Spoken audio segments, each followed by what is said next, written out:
Good morning मेरे प्यारे युवा साथियों मैं आज पुनः फिर से ये मेरा सेकेंड वीडियो है ट्रिग्नोमेट्री ऑब्जेक्टिव का। और इसमें मैं आज 21 नंबर से 40 नंबर तक के प्रश्नों को हल करूंगा, है ना। ऑब्जेक्टिव में 21 नंबर से 40 नंबर तक के प्रश्नों को मैं हल करने वाला हूं। तो मैं डायरेक्ट प्रश्न को ही हल करता हूं। मैं चाहता हूं कि जितना छोटा और जितना अच्छा हो सके वो बनाने का प्रयास करो, है ना। तो चलिए हम अगले प्रश्न को ही देख लेते हैं। 21 नंबर प्रश्न में है कि यदि, क्योंकि 20 नंबर तक के हम प्रश्न को हल कर चुके थे इसलिए हम डायरेक्ट 21 नंबर के प्रश्न को ही हल कर रहे हैं। यहाँ है साइन ए बराबर 3/4 है दोस्तों, 3/4 है। तो 3 जो होगा यहाँ 3 लंब हो जाएगा और 4 जो होगा ना वो हो जाएगा कर्ण। तो हमें निकालना है दोस्तों बी, अर्थात कर्ण का वर्ग माइनस होगा लंब का वर्ग, माइनस क्या हो जाएगा लंब का वर्ग। तो ये आ जाएगा 16 - 9 और दोनों को जब घटाएंगे तो ये आ जाएगा √7। तो √7 इनका हो जाएगा आधार। चाहिए क्या हमें cos a चाहिए, जिसका फॉर्मूला होता है यानी रेशियो अनुपात होता है कि b/h यानी आधार बटा कर्ण। तो आधार कितना है √7 और कर्ण कितना है तो 4, ये आ जाएगा √7/4 यानी डी नंबर इनका ऑप्शन हो जाएगा। ठीक है,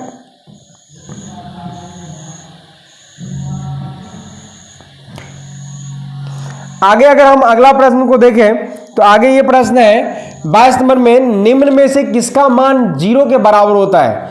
निम्न में से किसका मान 0 के बराबर होता है।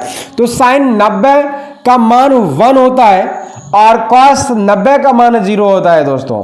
तो cos 90 का मान इनका आंसर हो जाएगा बी नंबर, cos 90 का मान 0 होता है और cos 0 का मान 1 डिग्री होता है।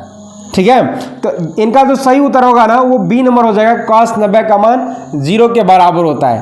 23 नंबर अगर हम बात करें तो 23 नंबर में आप देख सकते हो यहाँ लिखा हुआ यदि cos a बराबर 3/5 है, जहां 3 आधार है और 5 जो है वह कर्ण होगा, तो 10 a का मान, अगर ये 3 आधार है तो लंब 4 होगा और इनका कॉम्बिनेशन होता है 3 4 5 का, 3 4 5 का।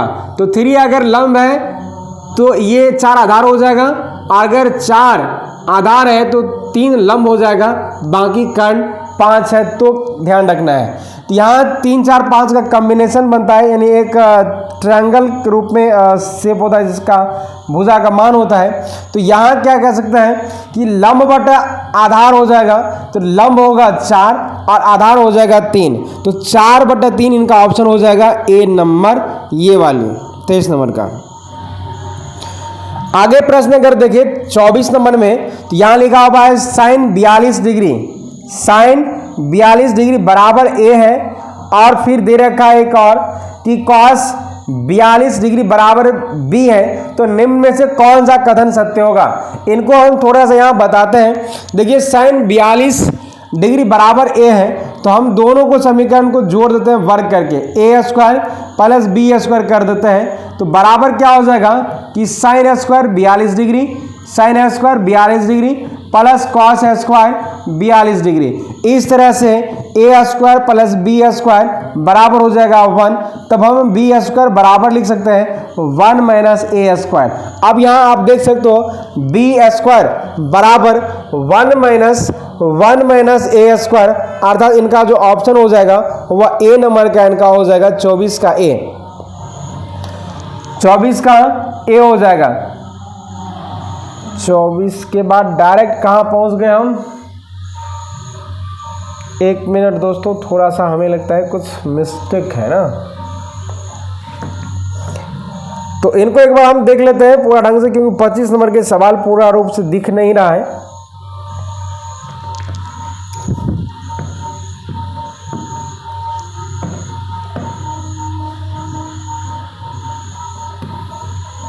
हाँ अब दिखेगा शायद, है ना। 25 नंबर के सवाल को हमें देखना है। 25 नंबर के सवाल को हल करना है। तो 25 नंबर में है दोस्तों cos² - cot स्क्वायर थीटा बराबर हम जानते हैं क्या होता है, तो ये 1 होता है। इनका आंसर डायरेक्ट हम याद रख सकते हैं। कॉट स्क्वायर थीटा बराबर 3 है, कॉट स्क्वायर थीटा बराबर 3 है, तो थीटा का मान क्या हो जाएगा, जब इनका हमें यहाँ देख लीजिए एक बार लिख करके हम बताते हैं। तो कॉट स्क्वायर थीटा बराबर 3 है, तो जब इनका स्क्वायर हटाएंगे तो ये आ जाएगा कॉट थीटा बराबर √3, और कॉट √3 यानी कॉट 30 का मान होता है √3 दोस्तों। कॉट 30 का मान क्या होता है, √3, इसलिए थीटा का मान हो जाएगा, इसलिए थीटा का मान हो जाएगा 30 डिग्री। क्या हो जाएगा, थीटा का मान 30 डिग्री, अर्थात ये इनका ऑप्शन हो जाएगा सी। आगे देखते हैं 27 नंबर में। तो 27 नंबर में है सेक 5/3 है, जहां 5 इनका कर्ण होगा और 3 इनका आधार होता है, तो लंब होगा यानी 4, तो लंब बटा आधार यानी ये आ जाएगा 4/3 इनका आंसर 10A का। तो 4/3 यहाँ बी नंबर में है, इनका ऑप्शन हो जाएगा बी। 28 नंबर के प्रश्न को देखिए, बहुत ही महत्वपूर्ण है कि tan स्क्वायर थीटा बराबर क्या होता है। तो tan स्क्वायर थीटा बराबर डायरेक्ट फॉर्मूला होता है, आपको अगर पता होगा तो आप आराम से कर सकते हो। ऐसे भी लिख सकते हैं कि tan स्क्वायर थीटा बराबर लिख सकते हैं sin स्क्वायर थीटा और बट्टा cos स्क्वायर थीटा। तो ये आ जाएगा sin स्क्वायर लिख सकते हो 1 - cos स्क्वायर थीटा, और नीचे में cos लिख सकते हो 1 - sin स्क्वायर थीटा। तो आप यहाँ देख सकते हो कौन सा आंसर हो जाएगा, तो इनका आंसर हो जाएगा बी नंबर, यानी ये वाली ऑप्शन हो जाएगा। अब यहाँ 29 नंबर में प्रश्न को देखते हैं। तो 29 नंबर का जो प्रश्न है ना, वह है तीनों भुजाओं का अनुपात दे रखा है, त्रिभुज के तीनों कोणों का अनुपात दे रखा है 2, 3, 4 करके। तो हम इनको 2x + 3x और +4x बराबर टोटल होता है त्रिभुज तीनों कोण का योग 180 डिग्री। तो 4, 3, 7, 2, 9, x बराबर हो जाएगा 180 डिग्री, बराबर x बराबर हो जाएगा 180/9, x बराबर हो जाएगा 20 डिग्री। यानी सबसे छोटा कोण जो होगा वह 2x हो गया, यानी 20 गुना 40 डिग्री इनका ऑप्शन हो जाएगा सबसे छोटा कोण, क्योंकि छोटा कोण इसमें कह रहा है इसका सबसे छोटा कोण कितना होगा, तो ये 40 डिग्री ऑप्शन बी हो जाएगा। ठीक है। और 30 नंबर में इनका डायरेक्ट ऑप्शन होता है sec square theta - tan square theta बराबर 1, तो ये इनका ऑप्शन ए हो जाएगा। अब इनको अगर 31 नंबर के प्रश्न को हल करें, 31 नंबर के प्रश्नों को अगर हल करना है तो देख लीजिए, बहुत ही इंपॉर्टेंट है। तो 31 नंबर में है कि 1 - cos⁴ थीटा है ना, तो इनको लिख सकते हैं दोस्तों 1 - cos स्क्वायर थीटा का होल स्क्वायर, और तब यहाँ लिख सकते हैं 1 - cos स्क्वायर थीटा और इनटू में आ जाएगा 1 + cos स्क्वायर थीटा। तो इनको चेंज कर सकते हैं साइन में, तो sin स्क्वायर थीटा इंटू आ जाएगा 1 + cos स्क्वायर थीटा। तो इस तरह से इनका ऑप्शन हो जाएगा sin square theta into 1 + cos square theta बराबर, ये आ जाएगा ऑप्शन बी। 32 नंबर के प्रश्न है, ये भी काफी इंपॉर्टेंट है, इनको भी देख ही लेते हैं। 32 नंबर के प्रश्नों को अगर हमें हल करना है तो देख लीजिए कैसे इनको हल कर लेते हैं, है ना। 32 नंबर में है कि tan A बराबर क्या होगा। तो सबसे पहले अगर हम tan A बराबर लिखें तो इनको लिख सकते हैं रूट अंडर, क्योंकि हमें पता है sec square A - tan square A बराबर 1 होता है, तो इनको लिख सकते हैं sec स्क्वायर A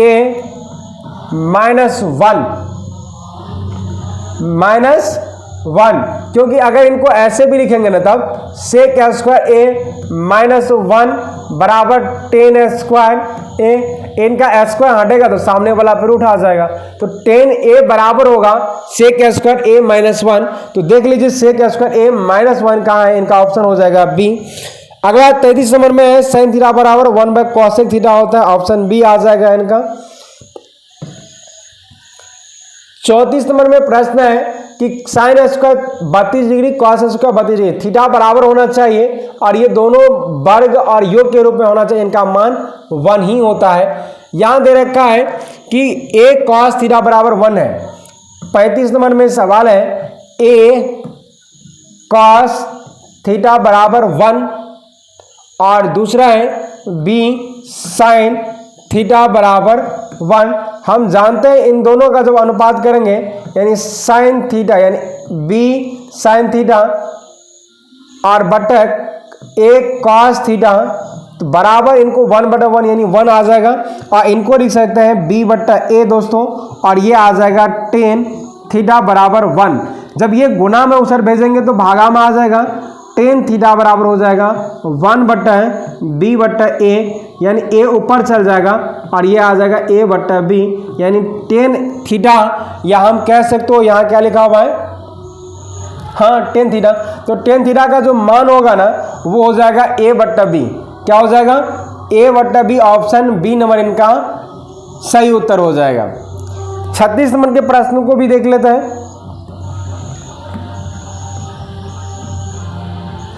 36 नंबर में प्रश्न है दोस्तों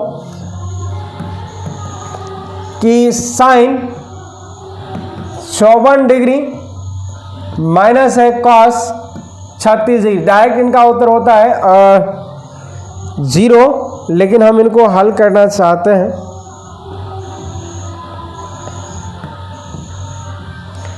ये आ जाएगा डिग्री, तो एक को चेंज कर लेंगे किसी को, है ना, तो ये आ जाएगा साइन 54 डिग्री, इनको लिख लेते हैं कॉस और 90 माइनस 54 डिग्री, तो 90 में से 54 घटाएंगे तो 36 ही मिलेगा और ये तब होगा साइन 54 डिग्री, क्योंकि जो 90 पर होता है ना, 90 पर जो त्रिकोणमितीय रेशियो होता है ना, ट्रिगोनोमेट्रिक रेशियो होता है वो चेंज होता है, तो कॉस साइन में बदल जाएगा और ये आ जाएगा साइन 54 डिग्री।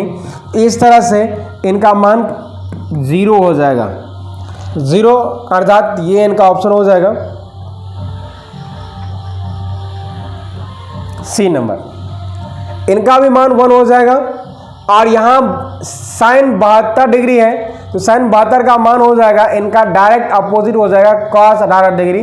कैसे एक बार लिख लेते हैं, यहाँ लिख सकते हैं साइन 90 माइनस 18 करेंगे तो 72 होगा, है ना, और ये डायरेक्ट 90 पर इनका रेशियो चेंज होता है कॉस में, तो ये आ जाएगा कॉस 18 डिग्री के बराबर होता है।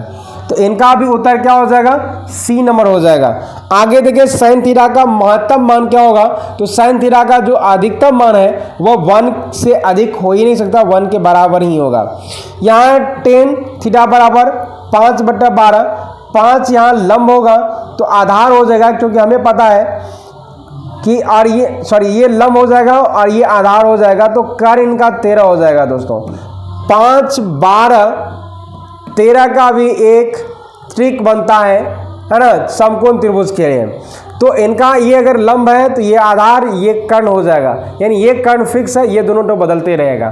तो आप देख लीजिए यहाँ कि कौन सा कर्ण होगा और कौन सा लंब हो जाएगा। तो यहाँ जो लंब होगा ना 5 होगा, और निकालना क्या है हमें, निकालना है हमें टेन थीटा का, यानी 5/13 हो जाएगा, ऑप्शन बी। और ये साइन थीटा बराबर कॉस थीटा, साइन थीटा बराबर कॉस थीटा, तो किस मान के लिए, थीटा के किस मान के लिए बराबर हो जाएगा, तो थीटा के 45 डिग्री वाला मान के लिए क्या हो जाएगा, ये बराबर हो जाएगा, क्योंकि दोनों का मान सेम ही होता है।